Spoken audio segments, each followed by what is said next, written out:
Hello friends, welcome to your channel. So आज जो है इस वीडियो में मैं डिस्कस करने लगी हूँ जो LIC ADU का मेंस मैंने खुद दिया उसके बारे में। तो स्टार्ट करते हैं। तो मैं आपको जैसे जैसे मैंने किया है सेक्शन में उसके बारे में बताऊँगी। पहले तो मैं बता देती हूँ, मेंस का एग्ज़ाम था ये था 23 अप्रैल को। सुबह थी शिफ्ट मेरी 9 बजे की, ठीक है, जम्मू में।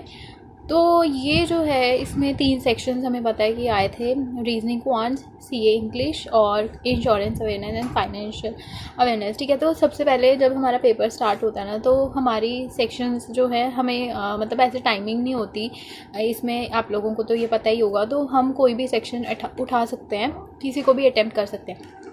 तो ना मेरे को मॉक में भी सही लगता था कि मैं जो है पहले इंश्योरेंस अवेयरनेस को देखूं, क्योंकि इंश्योरेंस अवेयरनेस जो है ना वो थोड़ी उसमें ज़्यादा वेटेज की थी, 60 मार्क्स की थी। बाकी जो चीज़ें थी वो 50 मार्क्स का था, जो CA एंड इंग्लिश का जो सेक्शन था। और फिर उसके बाद जो दूसरी सेक्शन थी रीजनिंग और क्वांट्स की, वो भी 50 मार्क्स थी। तो टोटल 160 में से मार्क्स थे ये, है ना। हाँ, ये 160 में से मार्क्स थे। तो जो सबसे पहले सेक्शन आती है वो आई थी रीजनिंग और क्वांट्स के। उसमें से मैंने रीजनिंग और क्वांट्स की, दूसरी section CA and English, third section insurance. तो सबसे पहले मैं इंश्योरेंस अवेयरनेस पे गई थी। मुझे था कि मैं 20-30 मिनट्स लगा के अगर अच्छे से ये कर सकती हूँ तो मैं पहले इसको अटैम्प्ट करूँ, क्योंकि मैंने मॉक में भी ऐसा किया था। तो मैंने इंश्योरेंस अवेयरनेस देखी।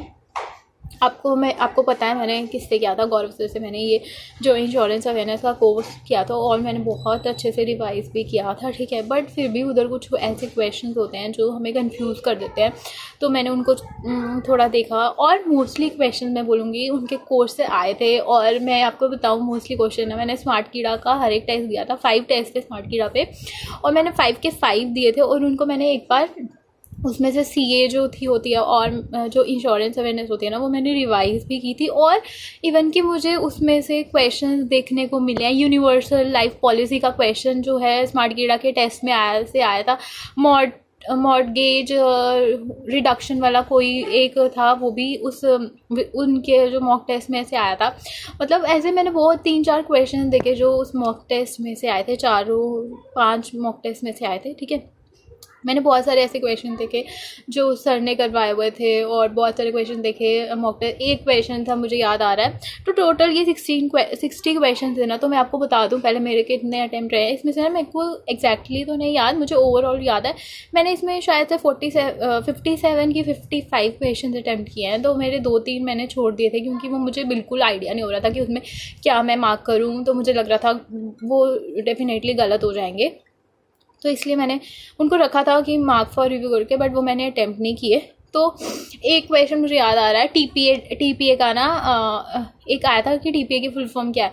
तो ना मैं ना मार्क करने लगी। मैं इंसिडेंट बताती हूँ, मेरे ना दिमाग में क्या हुआ, मैं मार्क करने लगी। मैंने ना सोचा ये ना मैं टू पार्टी कुछ बहुत सारे ऑप्शन थे, मैंने ना पहले मार्क किया जो सही था। फिर मैंने एक और बार उसको देखा इंश्योरेंस अवेयरनेस को, देन मैंने कुछ और मार्क करने लगी। फिर मेरे दिमाग में स्ट्राइक किया कि ना जब सर ने पढ़ाया था ना इंश्योरेंस का, कि जब उसमें एक लेक्चर था जिसमें सर ने बोला था कि इंश्योरेंस आपको बहुत काम आएगी जब आप क्लेम करने जाओगे। तो वहाँ पे मेरे फादर को एडमिट किया था उन्होंने, अपने फादर को। तो वहाँ पे TPA डेस्क था, वहाँ पे थर्ड पार्टी असिस्टेंट देते हैं जो भी उनके लोग बैठे होते हैं। तो मुझे ध्यान आया, तब एकदम स्ट्राइक किया। तो मेरे को बड़ी खुशी हुई कि चीज़ें हमें जो वीडियो से करो तो वो बहुत, मतलब उनकी आवाज़ ध्यान में रहती है कि उन्होंने बोला था TPA डेस्क वहाँ पे होगा। तो मैंने फिर करेक्ट किया वो। तो मैं आपको बता रही हूँ कि ऐसे ऐसे इंसिडेंट्स होते हैं मेरे साथ, ठीक है। तो मैंने इंश्योरेंस में आपको बता दिया। देन उसके बाद आ जाती है, मैंने अटैम्प्ट किया, इसके बाद मैंने CA नहीं किया था, मैंने इसके बाद अटैम्प्ट किया था रीजनिंग और क्वांट। तो मैं रीजनिंग का बताऊँ, रीजनिंग ईजी थी। सबसे पहले इसमें बहुत सारे पजल्स थे। एक था 6 लोग राउंड में बैठे हुए हैं, वो था।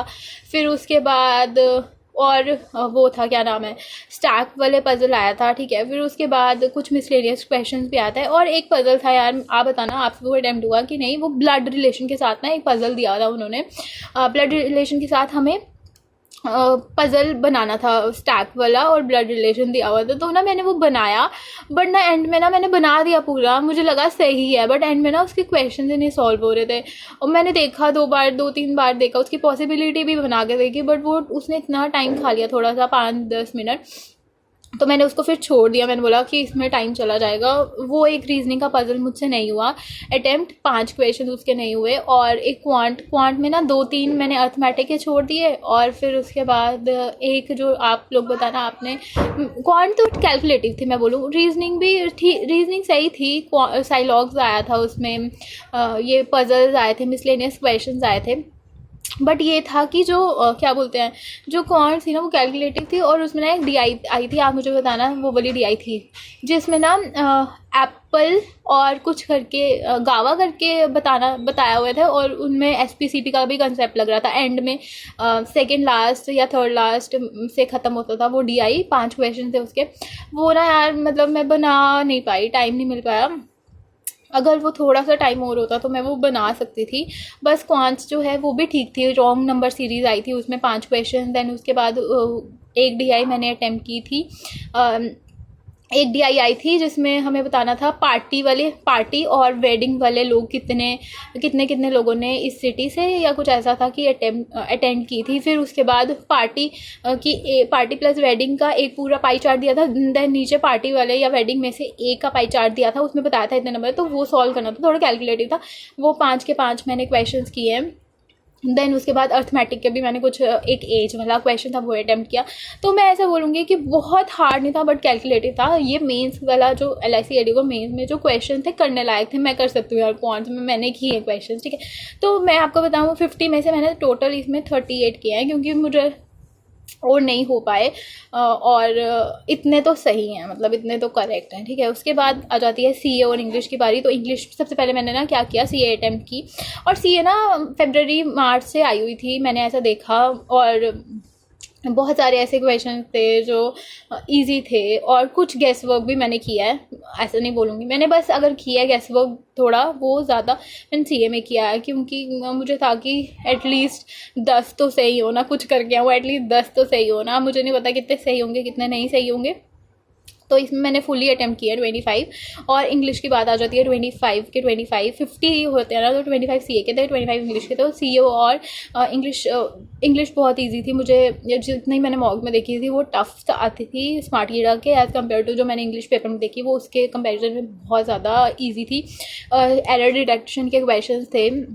उसके बाद मैच कॉलम वाले क्वेश्चन थे। उसके बाद वो था एक उस पर एक कॉम्प्रीहेंशन था जिसमें क्वेश्चन इजी थे। उसके बाद उस ट्रैवल वगैरह वाला कुछ क्वेश्चन वो था, कॉम्प्रीहेंशन था, आप बताना। और फिर उसके बाद और क्या आया था इंग्लिश में, एरर डिटेक्शन बता दिया मैंने, मैथ का कॉलम बता दिया। हाँ, फ्रेज शायद से आए थे कि नहीं मुझे इतना ज़्यादा ध्यान में नहीं आ रहा। और वो था रिप्लेसमेंट, वर्ड्स को रिप्लेस करना था कि कहाँ कौन से कहाँ अरेंज होंगे, वो वाला था। और क्या था, हाँ बस ये कुछ क्वेश्चंस थे, इन्हीं में से आए थे क्वेश्चंस। और इंग्लिश मैं बताऊँ बहुत इजी थी, मुझे तो काफ़ी इजी लगी। तो इसमें से मुझे नहीं लगता कि कुछ गलत होना चाहिए, बट ठीक है देख लेते हैं कि कितना सही होगा कितना नहीं होगा।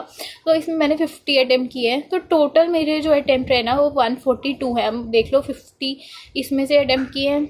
उसके बाद 50 तो 38 रीजनिंग में से, तो कितने हो गए 88 से, मतलब 142 में जितने बाकी बचे वो मैंने सारे इंश्योरेंस से अटैम्प्ट किए हुए हैं। तो टोटल मेरे 142 अटैम्प्ट रहे थे।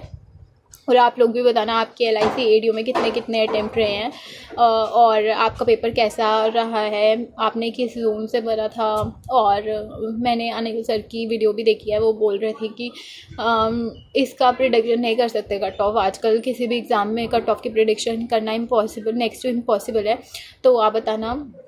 और उन्होंने ये भी बोला कि जिनका हो गया हुआ है तो कोशिश करो इंटरव्यू के लिए प्रिपेयर करो, और ठीक है।